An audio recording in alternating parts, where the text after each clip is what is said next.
Hello అండి. అందరికీ నమస్తే. ఈరోజు వీడియోలో మనం వినబోయే కథ ఏంటో తెలుసుకునే ముందు, మీ అందరికి కూడా నాదో చిన్న రిక్వెస్ట్. కొత్తగా మన ఛానల్ చూస్తున్న వాళ్ళు తప్పకుండా ఒక లైక్ చేసి, మీ ఫ్రెండ్స్‌కి, ఫ్యామిలీ మెంబర్స్‌కి షేర్ చేయండి. అలాగే ఇలాంటి మరెన్నో మంచి మంచి కథలు వినాలనుకుంటే ఛానల్‌ని వెంటనే సబ్స్క్రైబ్ చేసుకొని, పక్కన ఉన్న బెల్ ఐకాన్‌ని క్లిక్ చేయండి. మరి ఇప్పుడు లేట్ చేయకుండా కథలోకెళ్ళిపోదాం.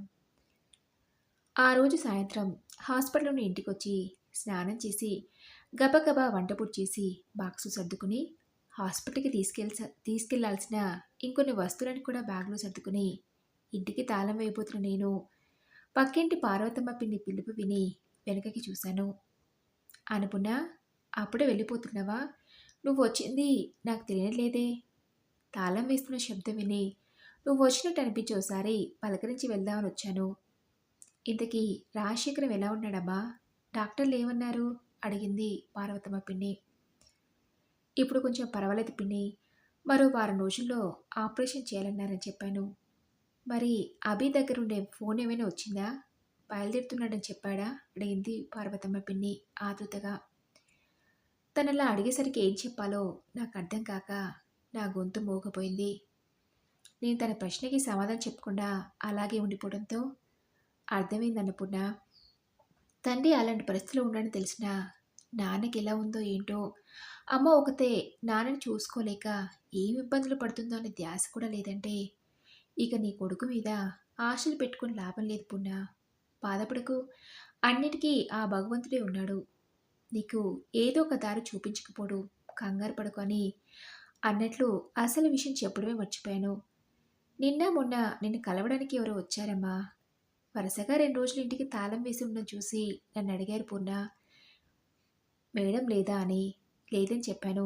ఇంతకాలంగా పక్కపక్క ఇళ్లలో ఉంటున్నా వాళ్ళని మీ ఇంటికి రావడం ఎప్పుడూ చూడలేదు. వాళ్ళెవరో ఏంటో అని నీ విషయాలేవి వాళ్ళతో చెప్పలేదు. వాళ్ళ పేర్లేంటి అని అడగడం మర్చిపోయానమ్మా అని చెప్పింది పార్వతమ్మ పిన్ని. ఆ వచ్చిన వాళ్ళు ఎవరై ఉంటారా అని ఆలోచించి, సరే పిన్ని, ఈసారి వస్తే నా నెంబర్ ఇవ్వండి అని చెప్పి ఇక నేను బయలుదేరుతాను పిన్ని. హాస్పిటల్లో ఆయన ఒక్కరే ఉన్నారని చెప్పి మళ్ళీ హాస్పిటల్కి వెళ్ళిపోయాను. అలా 2 రోజులు గడిచాయి.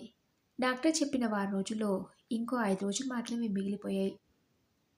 ఈ 5 రోజుల్లో ఆపరేషన్‌కి కావాల్సిన మిగతా 3,00,000 ఎక్కడి నుంచి తీసుకురాను అనే ఆలోచనలో ఉన్న నాకు ఫోన్ మోగిన శబ్దం వినబడింది. ఫోన్ లిఫ్ట్ చేసి హలో అన్నాను. అవతల నుండి హలో, పూర్ణ మేడం గారా అని అడిగింది. అవును, నేను పూర్ణనే మాట్లాడుతున్నాను. మీరు అడిగాను. నా పేరు దివ్య మేడం. 3 రోజుల నుండి మిమ్మల్ని కలవాలని ప్రయత్నిస్తున్నాను. పాతింటికెళ్తే మీరిప్పుడు ఉంటున్న అడ్రస్ చెప్పారు. అక్కడికి వెళ్తే 3 రోజుల నుంచి తాళం వేసి ఉంటుంది. మీ పక్కింటి వాళ్ళని అడిగితే మీ నెంబర్ ఇచ్చారు. ఎలా ఉన్నారు మేడం? ఇప్పుడు మీరు ఎక్కడున్నారో చెప్పండి. అక్కడికి వచ్చి మిమ్మల్ని కలుస్తానని అసలు తను ఎవరో అడిగే అవకాశం ఇవ్వకుండా తనే మాట్లాడుతుండటంతో నేనేం మాట్లాడలేకపోయాను. నా నుండి ఎలాంటి సమాధానం రాకపోవడంతో ఇంతకీ నేనెవరో గుర్తుపట్టారా మేడం? దివ్యని, మీ ఇంట్లో వంట మనిషిగా చేసిన అన్నపూర్ణ కూతురు దివ్యని మేడం. గుర్తొచ్చిందా? అడిగింది. అన్నపూర్ణ కూతురు దివ్య అనగానే గుర్తొచ్చి, నువ్వా దివ్య? ఎలా ఉన్నావు? ఇప్పుడు ఎక్కడ ఉంటున్నారు? అడిగాను. బాగున్నాను మేడం. ఇప్పుడు బెంగుళూరులో ఉంటున్నాం. ఇంటికి సంబంధించిన ఓ పని మీద నేను అమ్మ ఇక్కడికొచ్చాం. తిరిగి వెళ్ళేలోగా మిమ్మల్ని కలవాలని ఇంటికి వెళ్తే తాళం వేసి ఉంటుంది. మరో 2 రోజుల్లో తిరిగి బెంగుళూరుకి వెళ్ళిపోతున్నాం. ఈలోగా మిమ్మల్ని కలుద్దామని ఫోన్ చేశాను మేడం. మీరిప్పుడు ఎక్కడున్నారో చెప్పండి. అమ్మ తీసుకుని వస్తానని అడిగింది దివ్య. హాస్పిటల్‌లో ఉన్నానని తనకెలా చెప్పను? పోనీ ఆ తర్వాత ఇంకెప్పుడైనా కలుద్దామని చెప్దామన్నా 2 రోజుల్లో బెంగుళూరుకి వెళ్ళిపోతున్నామని అంటుంది. మళ్ళీ వాళ్ళని కలిసే అవకాశం వస్తుందో లేదో. పాపం ఆ అమ్మాయి నన్ను కలవాలని 3 రోజులుగా వేచి చూస్తుంది. కుదరదు అని చెప్తే బాధపడుతుందేమో అని నేను హాస్పిటల్‌లో ఉన్నానని హాస్పిటల్ అడ్రెస్ చెప్పాను. సరే మేడం, ఓ గంటలో అక్కడ ఉంటామని చెప్పి దివ్య ఫోన్ పెట్టేసింది. తను చెప్పినట్టే ఓ గంట తర్వాత దివ్య వాళ్ళ అమ్మ అన్నపూర్ణ హాస్పిటల్‌కొచ్చారు. దివ్యని ఇంట చూస్తున్న రోజులో తప్పితే మళ్ళీ చూడలేదు. అన్నపూర్ణ ద్వారా దాన్ని గుర్తుపట్టి నా భర్తని అడ్మిట్ చేసిన వార్డుకి తీసుకెళ్లాను.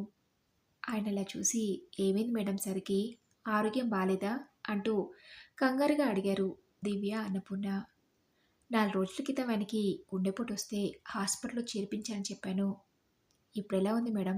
డాక్టర్లేమన్నారు? అడిగింది దివ్య. ఆపరేషన్ చేయాలన్నారు. మరో 5 రోజుల్లో ఆపరేషన్ అని చెప్పాను. దివ్య వాళ్ళ అమ్మగారు మా గురించి అన్ని విషయాలు అడిగి తెలుసుకున్నాక నేను దివ్యని అడిగా, "అమ్మ దివ్య, ఇప్పుడేం చేస్తున్నావు? పెళ్ళయిందా" అని. "అయింది మేడం. ఒక పాప, బాబు. నేను నా హస్బెండ్ ఇద్దరం బెంగుళూరులోని ఒక కంపెనీలో సాఫ్ట్‌వేర్ ఇంజినీర్లుగా పనిచేస్తున్నాం. ఇదంతా మీరు పెట్టిన భిక్షనే మేడం" అంటూ దివ్య నా 2 కాళ్ళకి నమస్కరించిపోయింది. "లేమ్మా దివ్య" అని దాన్ని పైకి లేపి, "ఇందులో నేను చేసింది ఏమీ లేదు. చదువుకోవాలని నీ కోరిక, పట్టుదలే ఈరోజు నిన్ను ఈ స్థాయికి చేరేలా చేశాయి. చిన్నప్పటి నుంచి మీకోసం అవిశ్రాంతంగా కష్టపడిన అమ్మని జాగ్రత్తగా చూసుకోమ్మా దివ్య. నాకదే చాలన్నాను." "అవును మేడం. అందుకే అమ్మని నాతో పాటు బెంగుళూరుకి తీసుకెళ్ళనంది." "ఇంతకీ ఇక్కడికి ఏ పని మీద వచ్చారు?" అడిగాను. "బెంగుళూరుకి వెళ్ళినప్పటి నుంచి ఇంటిని చూడడానికి ఒక్కసారైనా రాలేదు. ఇల్లు చాలా పాతదైపోయింది. అలాగే ఉంటే పాడైపోతుందని ఎవరికైనా అమ్ముదామని తెలిసిన వాళ్ళకి చెప్తే ఒకరు కొంటామని ముందుకొచ్చారు. అడ్వాన్స్ ఇచ్చి 2 నెలల్లో మొత్తం డబ్బులు కట్టి ఇంటిని తమ పేరున రిజిస్ట్రేషన్ చేపించుకుంటామని చెప్పింది దివ్య." "అలాగా? ఎలాగూ మీరిక్కడ ఉండటం లేదు కాబట్టి ఇంటిని అమ్మడమే మంచిదన్నాను." "మేడం, ఇంటికి తాళం వేసింది. ఇక్కడేమో మీరు ఒక్కరే ఉన్నారు. అభి అన్నయ్య ఎక్కడా?" అడిగింది దివ్య. అందుకు నేను వాడు ఆస్ట్రేలియా ఉంటున్నాడని చెప్పాను. "మరి మీరు కూడా అక్కడికే వెళ్ళకపోయారా? ఎలాగో రిటైర్ అయ్యారు కదా మేడం. ఈ వయసులో ఇలా ఇద్దరే ఉంటూ కష్టాలు పడటం కన్నా పిల్లల దగ్గర ఉంటే ఏ బెంగా ఉండదు కదా" అడిగింది దివ్య. తను అడిగిన ప్రశ్నకు నాకు బాధేసింది. నాకు తెలియకుండానే నా కళ్ళు నీటితో నిండుకున్నాయి. నేను కంటతడి పెట్టుకోవడం చూసి, "దివ్య, ఏంటి మేడం? ఏమైంది? ఎందుకా కన్నీళ్ళు?" అడిగారు దివ్య, అన్నపూర్ణ. ఏం లేదన్నట్టు మొహం వెనక్కి తిప్పుకునే ప్రయత్నం చేయటంతో, నా భర్త కడుపున పుట్టిన పిల్లలుండి పట్టించుకొని మాలాంటి తల్లిదండ్రులకు కన్నీళ్ళు తప్ప ఇంకేం మిగులుతాయి అనటంతో, "ఏంటి మేడం, అసలేం జరిగింది?" అడిగారు అన్నపూర్ణ, దివ్యలు. "అన్నపూర్ణ మా ఇంట్లో వంట మనిషి అయినా నేను తను ఎప్పుడూ ఆ ఉద్దేశంతో చూడలేదు. తను మా కుటుంబ సభ్యుల్లో ఒకరు అనుకునేదాన్ని. అప్పట్లో అన్నపూర్ణకి మా కుటుంబ విషయాలన్నీ తెలుసు. ఉద్యోగం చేసుకుంటూ పిల్లాన్ని, మరోవైపు ఇంటిని చూసుకోవడంలో నేను పడుతున్న కష్టం చూసి అన్నపూర్ణ అన్ని విధాలుగా నాకు సహాయంగా ఉండేది. ఆ చదువుతూనే నేనిప్పుడు పడుతున్న బాధ గల కారణం ఏంటో చెప్పాను. ఒక్కగానొక కొడుకు భార్య పిల్లలతో మా కళ్ళ ముందే ఉంటాడనుకుంటే చదువు పూర్తయిన వెంటనే నాకు విదేశాలకు వెళ్ళనుంది నాన్న" అడిగాడు. "అదేంట్రా, చదువు పూర్తి కాగానే ఏదో ఒక ఉద్యోగం చేసుకుంటూ మా కళ్ళ ముందే ఉంటావనుకుంటే విదేశాలకు వెళ్తానంటావేంట్రా?" అడిగితే, "నువ్వు అమ్మ ఇద్దరు ఇంతకాలం ఇక్కడ ఉద్యోగాలు చేశారు. ఏం లాభం? అప్పుడు ఎలా ఉన్నామో ఇప్పుడు అలాగే ఉన్నాం. కనీసం అన్ని సౌకర్యాలతో కూడిన ఓ ఇంటిని కూడా కొనలేకపోయాం. ఇప్పుడు నేను ఇక్కడ ఉద్యోగం చేసినా ఇలాగే ఉంటుంది. మన పరిస్థితిలో పెద్దగా ఏ మార్పు రాదు. అందుకే కొన్నాళ్ళు ఆస్ట్రేలియాకి వెళ్దామనుకుంటున్నాను. అందుకు నాకు కొంత డబ్బు కావాలి" అడిగాడు. నేను ఆయన వద్దని చెప్పినంత మాత్రాన వాడి నిర్ణయాన్ని మార్చుకుంటాడని మాకనిపించలేదు. సరే అని వాడిష్టం కాదనలేక నా పీఎఫ్ ద్వారా కొంత లోన్ తీసుకుని అక్కడే ఇక్కడ కొంత సర్ది వాడిని ఆస్ట్రేలియాకి పంపించాం.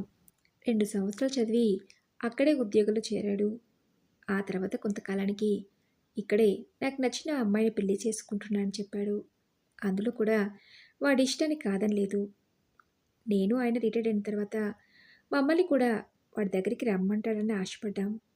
కానీ మేము ఊహించినట్టుగా జరగలేదు. పోనీలే, మేమెక్కడుంటే ఏంటి? వాడు బావుంటే మాకంతే చాలనుకున్నాం.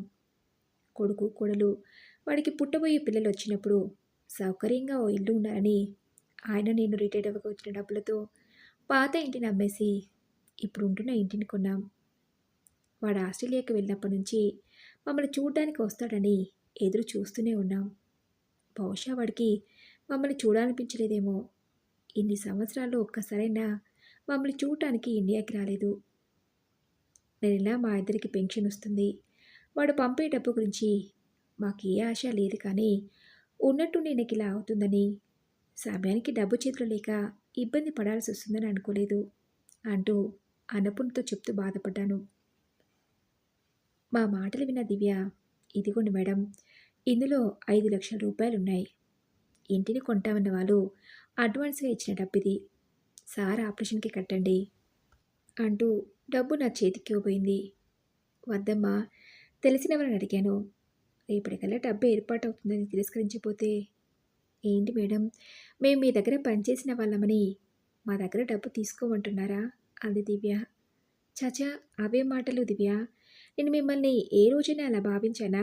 అడిగాను. మరెందుకు మేడం డబ్బు తీసుకోవట్లేదు? ఊరికే కాదు, కనీసం అప్పుగానైనా తీసుకోండి. మళ్ళీ మీ దగ్గర ఉన్నప్పుడు తీసుకుంటానులే అంది దివ్య. సరే, తీసుకుంటాను కానీ మొత్తం కాదు. ఓ 3,00,000 అయితే సరిపోతుందని చెప్పాను. ఆ డబ్బు నా చేతిలో పెట్టి, కంగారు పడకండి మేడం, సార్‌కి ఏమీ కాదు. తొందరలోనే తిరిగి పూర్తిగా కోలుకుంటారు.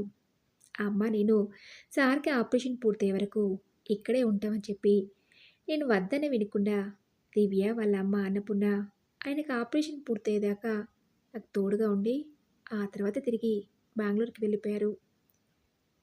పార్వతమ్మ పిన్ని అన్నట్టు ఆ దేవుడే దివ్య వాళ్ళ రూపంలో వచ్చి నాకు సహాయం చేశాడనిపించింది. అన్నపూర్ణ నేను ఉద్యోగాలు చేరిన కొత్తలో మాకు వంట మనిషిగా ఉండేది. పెళ్ళైన కొంతకాలానికి అన్నపూర్ణ భర్త పోతే అక్కడ ఇక్కడ పనిచేసుకుంటూ దివ్యని చూసుకునేది. దివ్యది 10వ తరగతి పూర్తవగానే చదువు మానిపించి పెళ్లిచ్చాలనుకుంది అన్నపూర్ణ. దివ్యకి చదువు మానేయటం ఇష్టం లేదు. పైగా చిన్నపిల్ల, అప్పుడే పెళ్లి చేయొద్దని చదువు మీద తనకున్న ఆసక్తిని చూసి అన్నపూర్ణకి నచ్చ చెప్పాను. దివ్య చాలా తెలివైన అమ్మాయి. కొంచెం కష్టపడితే దివ్య భవిష్యత్తు బాగుంటుంది. అలాంటిది చదువు మానిపించి పెళ్లి చేసేస్తే ఈరోజు నీ పరిస్థితే రేపు తనకి వస్తుంది. నువ్వే ఆలోచించు. నీ కూతురు నీలాగే చూడాలనుకుంటున్నావా? లేదా ఏదైనా సాధించి ఉన్నతంగా ఉంటే చూడాలనుకుంటున్నావా అని. నా మాటలకి అన్నపూర్ణ, నాకు నా కూతుర్ని చదివించనుందమ్మా. అందుకు నా ఆర్థిక పరిస్థితిని కూడా చూసుకోవాలి కదా. నేను అక్కడ ఇక్కడ పంచేగా వచ్చిన డబ్బులు ఇంటి ఖర్చులకి సరిపోతున్నాయి. అలాంటిది దివ్యని చదివించడానికి వేలకు వేలు ఎక్కడి నుంచి తీసుకురాను? అడిగింది అన్నపూర్ణ. అదే నీ సమస్య అయితే ఇక నుంచి దివ్య చదువుకయ్యే ఖర్చునంతా నేనే భరిస్తాను. అంతేగాని దివ్యని చదువు మానిపించొద్దన్నాను. అందుకు అన్నపూర్ణ సంతోషించి సరే మేడం అంది. అలా దివ్యది ఇంటర్ పూర్తయ్యే వరకైన ఖర్చులన్నీ నేనే భరించాను. ఆ తర్వాత ఎంసెట్ పరీక్ష రాసి వరంగల్లో సీట్ వచ్చిందని, అక్కడ తమ దూర బంధువులు ఉన్నారని, ఇక మీదట అక్కడే ఉంటామని చెప్పి వెళ్ళిపోయారు. ఆ తర్వాత అభి చదువు, మరోవైపు నా వృత్తి బాధ్యతలో పడి నేను పెద్దగా వాళ్ళ గురించి ఆలోచించలేదు. ఆ తర్వాత మళ్ళీ ఇప్పుడే వారిని కలవటం. దివ్యని అలా చూసి నాకు చాలా సంతోషంగా అనిపించింది. ఎప్పుడో నేను తనకి చేసిన చిన్న సహాయం ఈరోజు కష్టాల్లో ఉన్న నాకు తిరిగి తన నుండి పొందుతాననుకోలేదు. అందుకే అంటారేమో, మనం చేసిన సహాయం వృధాగా పోదు అని. మరి ఇదండి ఈరోజు కథ. ఈ కథపై మీ విలువైన అభిప్రాయాన్ని నాతో కామెంట్ బాక్స్లో షేర్ చేసుకోండి. అలాగే ఈ కథ మీకు నచ్చిందనుకుంటున్నాను. నచ్చితే తప్పకుండా ఒక లైక్ చేసి మీ ఫ్రెండ్స్కి, ఫ్యామిలీ మెంబర్స్కి షేర్ చేయండి. అలాగే ఇలాంటి ఏమైనా మంచి మంచి కథలు వినాలనుకుంటే ఛానల్ని వెంటనే సబ్స్క్రైబ్ చేసుకొని పక్కన ఉన్న బెల్ ఐకాన్ని క్లిక్ చేయండి. నెక్స్ట్ వీడియోలో మరొక మంచి కథతో కలుసుకుందాం. Thanks for listening.